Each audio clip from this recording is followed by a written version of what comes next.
In a packed hall at the Palais Presidential, under the glare of television cameras and the watchful eyes of military officers, Security Minister Mahamadou Sanaa solemnly handed Captain Ibrahim Traoré a small, polycarbonate card that weighs almost nothing yet carries enormous political weight.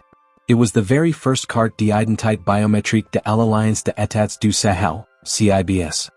With that single gesture, the Alliance of Sahel states, Burkina Faso, Mali, and Niger, crossed another irreversible threshold in its accelerated construction of sovereign regional institutions, only 11 months after formally quitting ECOWAS and less than a year after launching the joint ES biometric passport.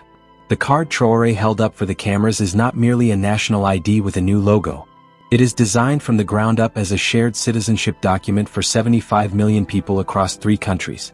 It contains an electronic chip storing facial geometry, 10 fingerprints, and digital signatures compliant with ICAO standards, the same specifications used in e-passports worldwide. Validity, 10 years. Minimum age, 5 years old. Price to citizens, 3,500 FCFA, about $6, a 1,000 FCFA increase over the old CNIB that many Burkinabe already considered expensive. Mass production begins in January 2026. Until then, the old national identity cards, still bearing the ECOWAS emblem that has now been deliberately erased from all new documents, will remain valid inside the AES space for a 5-year transitional period. But the symbolism runs far deeper than the technical specifications.